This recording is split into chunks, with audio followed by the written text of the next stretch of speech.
Hello, you wonderful people, and welcome to another episode of Crime Centric. This being a show where it's about crime dramas that I watch. For today's episode, I'm going to talk about the latest episode of Perry Mason. A lot of interesting things went down in this episode, so let's break it down. Well, first and foremost, there's a whole situation where, obviously, there's a back and forth between the DA and EB. Obviously, kind of the spectacle of it all.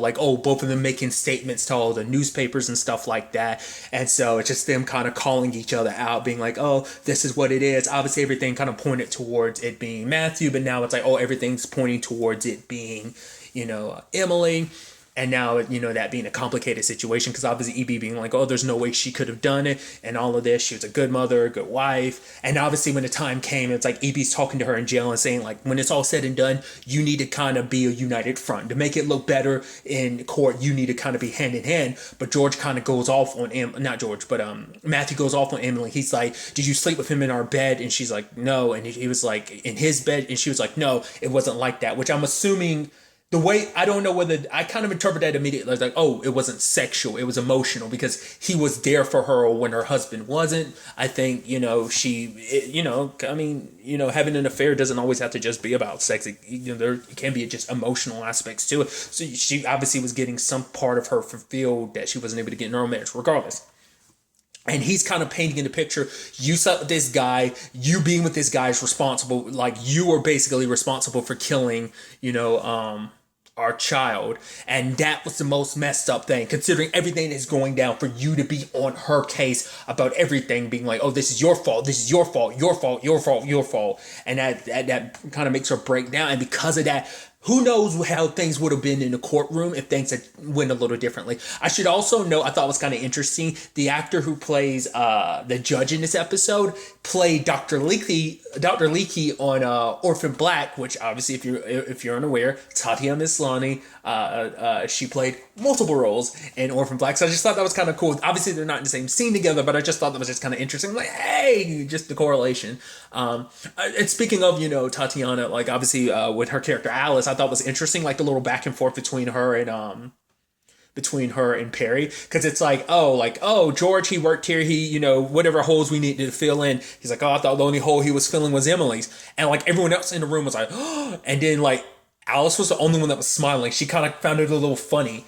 And then it's also he's like, oh, is this the part where you tell me you talking to my dead mother? And she's like, yeah, she told me that you should be ashamed of yourself leaving the house of your nails like that. And it's just there was that little back and forth. I was like, that was just interesting. But for her, it's also, she can see something inside of Perry, because Perry doesn't kind of believe in all of it. And because for him, he feels God left me and my friends alone. Considering everything they went through, in the military and everything like that, I think it's enough to make a guy kind of feel even if there was a God, he kind of left us behind a long time ago.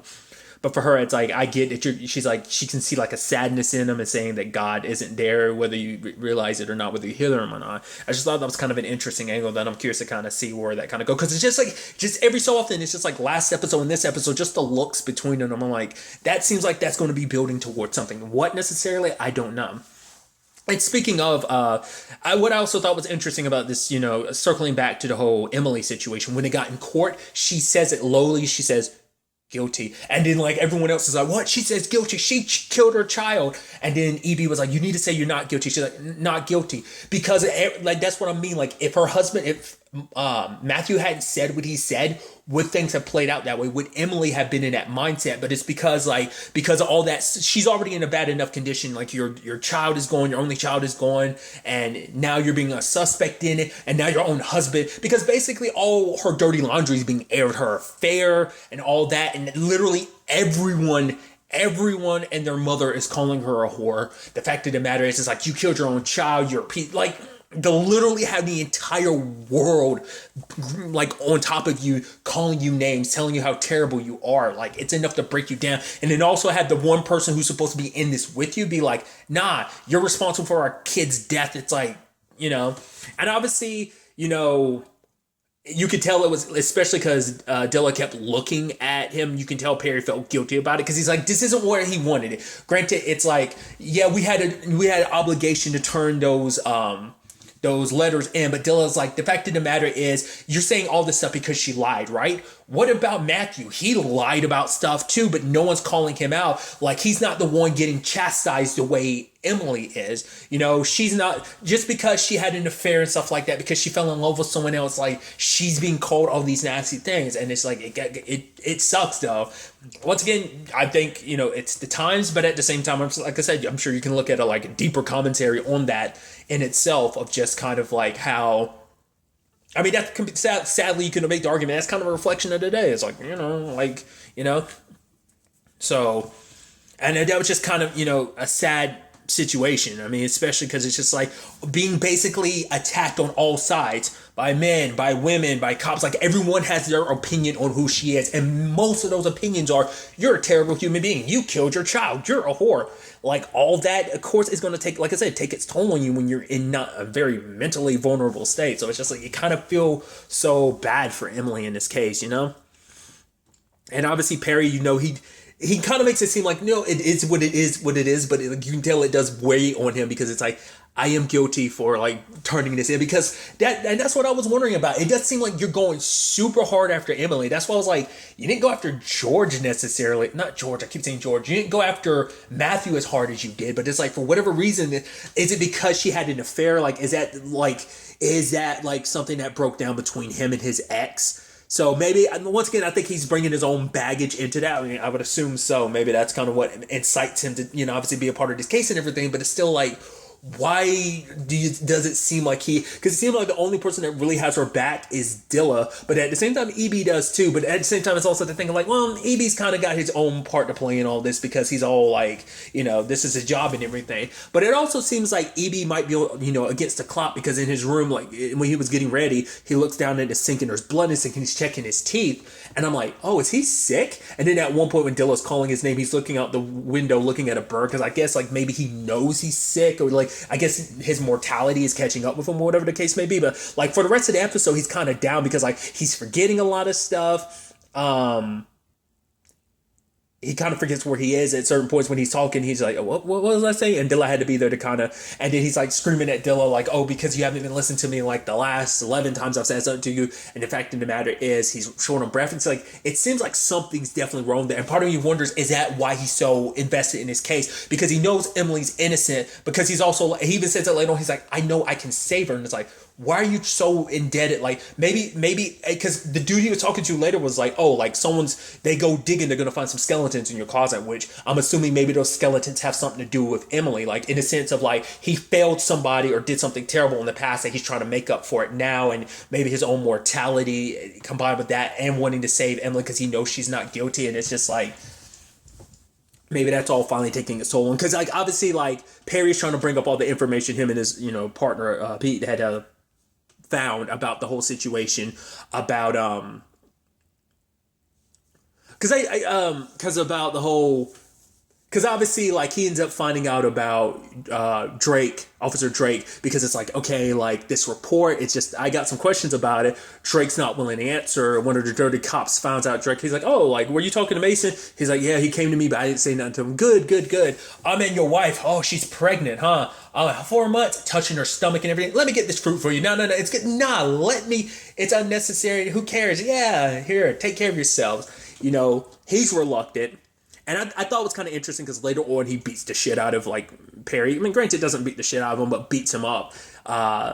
Showing, like, yeah, in this neighborhood, like, I'm not the one that's going to get in trouble. You end up dead, no one's going to bat an eye, he's telling Perry. And so it's a thing of, like, because Perry's got this inkling, like, Drake knows something. Once again, he tries to bring up the EB later on, but EB's not trying to hear it, because he needs something more substantial that he could use to try and save Emily, is what that comes down to. But what I also thought, it kind of creates this very interesting situation for Drake, for Paul, is because for him, it's like his wife Claire is kind of like, let the shit go. Like, you're an officer, you're not having to work these other jobs that, someone that's black would be forced to work in this time. It's like, you are an officer, and that's a good job. she's like, whatever that dude wants you to do, it's fine. Don't do it for him. Do it for us. Because the fact of the matter is, it's kind of like, but it kind of tears him because he's like, he knows, especially because I think for him, it's like, we're about to have a child and this woman is being accused of killing this child and everything. Like, this is all connected to that case. Like, as potential about to be parents, like, shouldn't we feel a little empathy towards that? But it's like, but for her, it's like, I don't care about anyone else but us. Like, we should come first. Like, who cares about the damn truth? I don't know this Perry dude. I don't know him. I don't care about him. The cop, I don't know him. I don't care about him. The fact of the matter is, if he wants us to kind of keep quiet about something, but he's going to take care of us in the process, then do whatever, because it's all about our family. So it's this very complicated position to be in, because it's like, you want the truth, but also being who you are. That also puts, I mean, because it's also like, you know, you're a black man in the position that you are in this time period, but also like, on top of that, it's like you're trying to take care of your family because you know you get on these people's wrong side, it's going to end badly for you. So it's like, you can tell these are dirty cops. It's like, you know, their reputation and stuff like that. But it's like, his wife sees home dude for what he was, but she doesn't care because this is about us. So it's a thing where it's like, I can't fault her for feeling like that, because it's like a situation of like, as long as it means my family's taken care of, especially in a time like this where being black, you struggle, then like, who am I to, like, you know, that's why I can't really fault her for feeling like that. But I can also understand the other side of things of like, this is about the truth, like, you know, because it's compromising your own, you know, integrity, having to bend your will to what other people want, especially because you know it's wrong, you know. So I just thought that was kind of interesting. I also love that scene with Home Dude and Perry. They were in that restaurant, and he's giving him the info about like George working as an accountant at that casino of sorts. And I love that he was like he said like cock or whatever, and the couple nearby was like he was like, okay. And then later on he was like, this was my fucking lead, Mason. And the dude goes he's like, drink some damn water because you're clearing your throat. I was like, I love that. I thought it was pretty neat, because I even love like later on when Perry and EB and Dilla get all fired from the case and everything because Baggerly. We'll get to that soon enough. But what I thought was interesting was kind of like, you know, for him it's like, dude, I was getting blowjobs, dude. Blowjobs. And it's like, yeah, kind of good for you. But nevertheless, kind of circling back to what about Bagley, I thought that was interesting, because he's like, oh yeah, your services are done, because they got what they needed. They got Matthew off the charges. And I guess for him, it's like, well, you're my son. That's all that matters. But at the same time, I think it also stems from the fact is, it's like, oh, Emily's guilty. So because stuff later on also points to like the church is moving away from her, because it's like, oh, like she's responsible. Well, also her and George were people who are part of the church, and they're responsible for all this. So they're trying to like save their own reputation. But it seems like Alice, it doesn't seem like it's all for the cameras and stuff like that, or just for the recognition. She does care about what she does, because she goes to see Emily.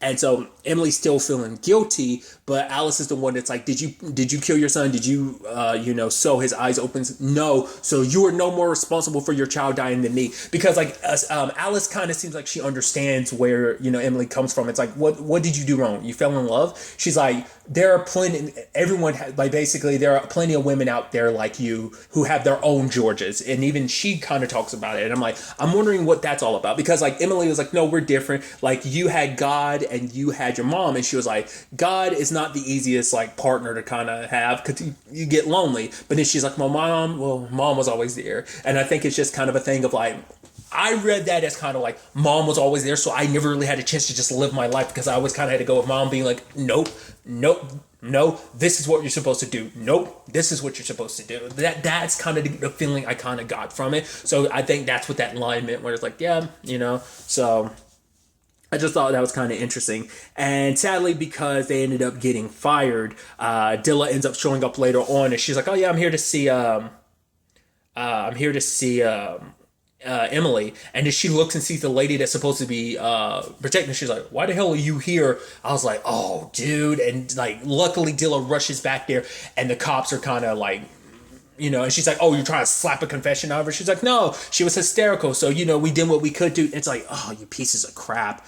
And it's just kind of like, you know, sadly in the position she's in, Emily's going to think like, no, it's on me. They're right. I'm the one. I'm guilty. She already feels guilty. Every newspaper ran with the fact that she said guilty. People in the courtroom heard her say guilty. So it's like, and sadly you see that Baggerly's kind of doing that same thing. And I'm curious, like, Because even like Matthew was like, do you think she actually did it? He's like, the fact is, she basically it's like, oh, she committed all these sins and stuff like that, which is like, he who cast the first stone type of situation, I think. Because even like, even Matthew kind of called him out for his BS, because it's like, well, you were kind of living it, because I forgot what term he used. He used something to kind of describe Emily, and was kind of saying that like, Matthew's mom was exactly like, he was like, no, my mom worked hard to kind of support us while you were up here living up the life. Like, she struggled every day to kind of keep us afloat, And so for him, it's also like, he's like, yeah, it was my sins and stuff like that. But it's like, he shows him, what was it?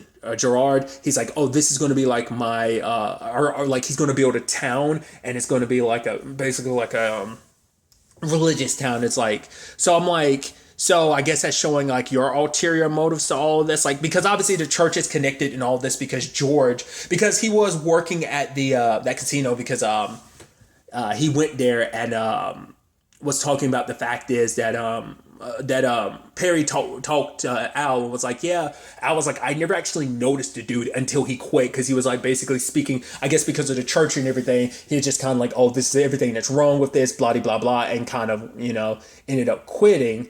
And so, well, I also love that like Perry was supposed to be there kind of on a date, because he's a lady friend. I actually need to look her name up, because I don't know if they've actually said it in the show. Maybe they haven't. I've just missed it. But for her, she was like, oh, like, you're going to take me, we're going to go dancing, and then like, we're going to count down and you're going to kiss me. I was like, oh, that's actually kind of like, I like that dynamic they have, that she's very kind of like, oh, this is what's going to happen. And this, I mean, the sex scene alone is proof enough of like, she's the dominant one in the relationship.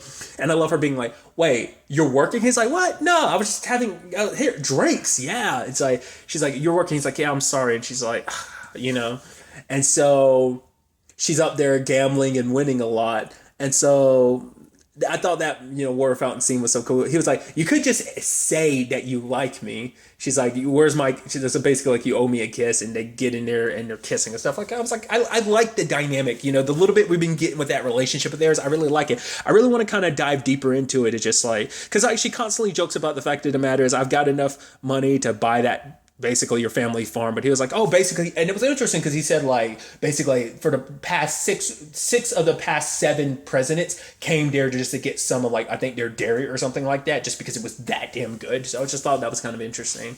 But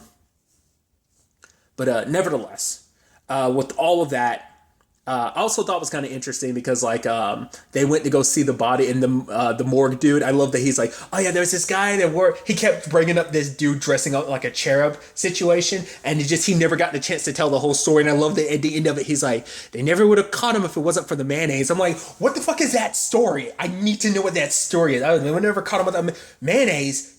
What? Okay, which I can only, because they were saying like he was applying like, oh, like he had rituals and stuff like that, which I'm wondering, was the mayonnaise supposed to be like a lubrication type of shit? Was it like a necrophiliac type of thing? That's what I'm assuming, especially with the whole cherub thing, cherub being little angels, kind of like angels. So I'm like, is that what that was supposed to, necessarily be? I don't know. But then there's also the situation of Paul being like, all right, he finally tells Perry what he saw, like how his report was changed and that he found that set of teeth, and he was like, wait, what? What was interesting though, because I guess Perry didn't click, but it's like, I noticed at the moment, the dude he was talking to at the casino, whatever, Al, he said, oh, him flapping his fake dentures. I was like, it didn't seem like Perry jumped on that, but I was like, oh, fake dentures. I was like, because I was wondering about what the teeth thing was. Like, I was like, what is that? Like, I wasn't sure, but it's like, oh, dentures, and very cheap pair. So, it's kind of what he was implying. So it's like, so with that information, like Perry took off with his partner. It's like, they're driving like crazy. And he's like, literally everything was pointing to us to that things weren't right, because of the fact of the matter is, oh, this sinner, this person who's such a church goer and stuff like that committed such atrocities to the point like, oh, he shot a dude, but then because they found the foot on the dude's neck at the morgue, it's like, not only was the exit wound from the bullet, but also that means someone finished him off by putting a boot to their neck. He's like that, and then going off the kill yourself doesn't make any sense. But then he was like, the biggest thing we missed of all, what accountant would burn money? So it's like, he's a dude with money, so it's like, why would he burn the money? Like, it's just like, because it seems like money's kind of apparently saying having been an accountant. So it's like, they sneak into the morgue. I love Home Dude's like, he made it clear throughout the episode. It's like, I'm not touching the dead body. It's like, all right, move the damn body. And so they put it in his mouth, and it seems like, okay, the fake teeth fit.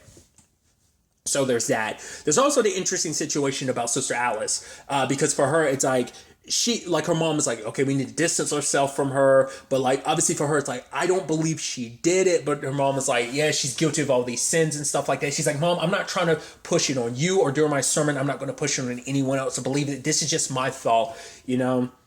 And so basically they're doing a performance. It's supposed to be like a miracle thing. And you can tell something was definitely off by her, because it seemed like she was almost just kind of like pushing through it. But it's like, what's that all about? And then she starts hearing stuff, and she was asking mom, she's like, do you hear the voices? And then she passes out. I was like, is she having it looked like she was having a seizure. I'm like, what the hell was that about? Plus the voices she heard. Man, oh man, can the church spin it? Because home dude was like, oh my God, like, oh, isn't this blah, blah, blah, blah. Yeah, celebrate. And it's like, holy shit, like, she's over here having a seizure. Her mom's getting a doctor involved, and you're just kind of spinning this to your advantage. But she comes back and she's like, Mom, God told me about Charlie. I don't have to worry about Charlie. She's like, I'm going to resurrect him. And then they're like, the newspaper people in the bar are like, what'd you just say? And it's like, what the hell is that about? And then we see it kind of cut back to her like floating in a boat, but she's in an actual ocean. So it's like, what is that about? Like, is that going to be like, was it something medical that's going to make her think, oh no, this was something spiritual? Because I feel like just based on the trailer and just kind of the way things are kind of going, it does seem like the church has some involvement in this, and they're just kind of I mean, if they did, why would Baggert Lee, do all this? I'm wondering. Like, why would, maybe because he knew it would all point to his son and he didn't want it to point to his son? Because pretty early on, the cops are kind of like, oh yeah, like Matthew, you're involved in all of this. So maybe that's why. So like, if the church was involved, why would you bring other people? I mean, I guess maybe to legitimize it or whatever, or at the very least get your son out of it, whatever.